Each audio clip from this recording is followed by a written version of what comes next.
You have to get to that point or else you're going to waste a ton of time and then beat yourself up for having wasted all that time in the first place.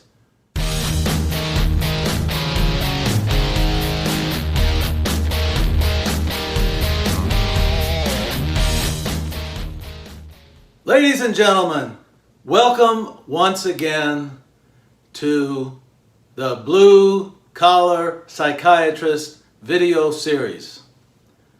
Today we're going to talk about bottom line thinking. What does bottom line thinking mean? It means that we look at the bottom line of the entire situation instead of getting caught up in all the antecedent steps that led to the bottom line.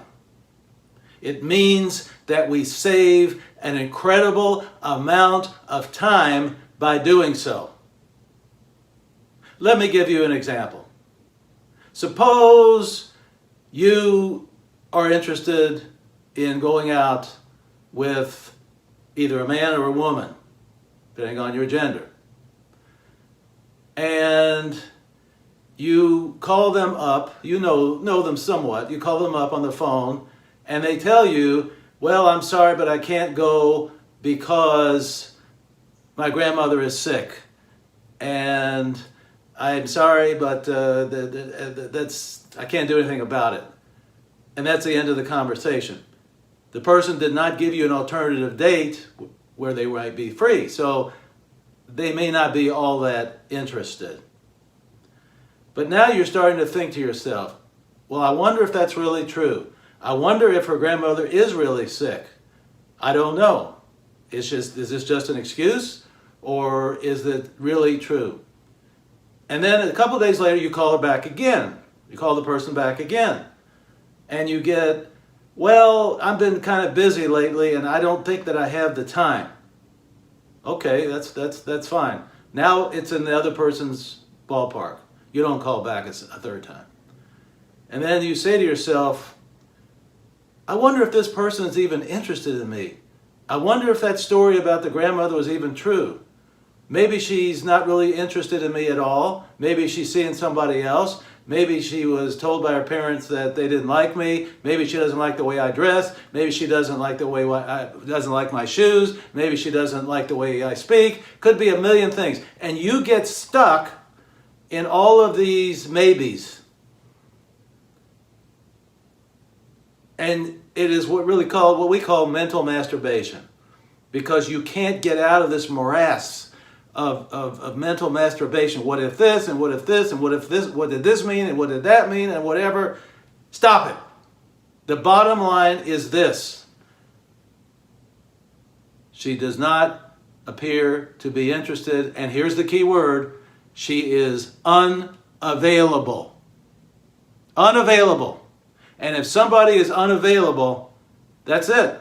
You have to go on to the next person.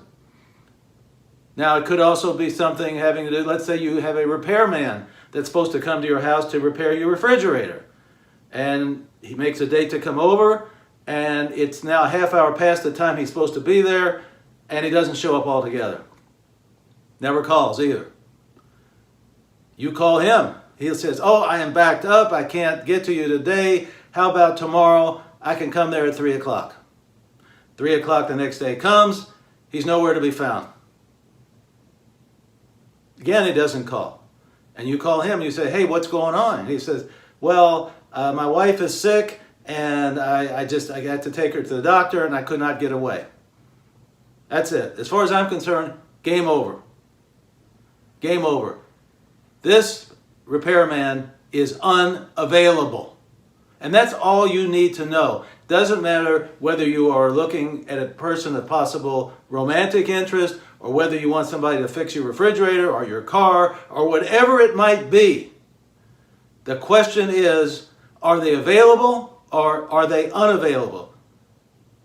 If they're unavailable based on the transactions that you've had over the phone, then you have to go on to somebody else, because it is a complete and total waste of time. And you remember me telling you how much I would hammer home during this series about the importance and the time that we have in our life being so limited that we cannot afford to waste it.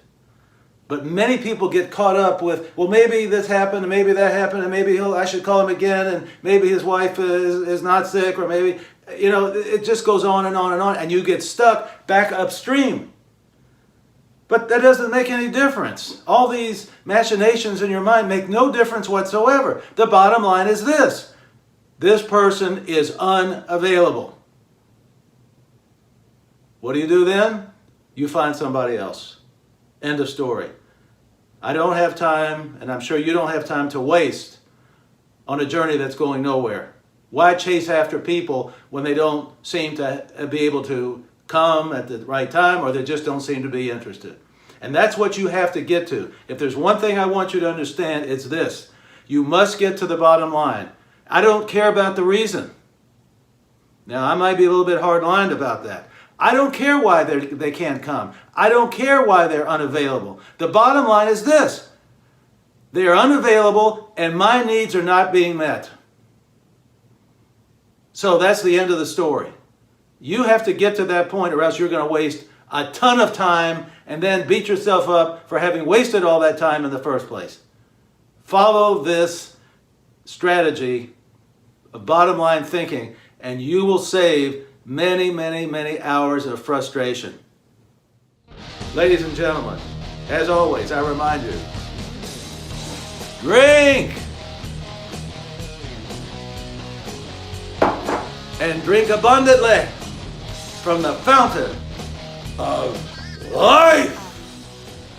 See you next time!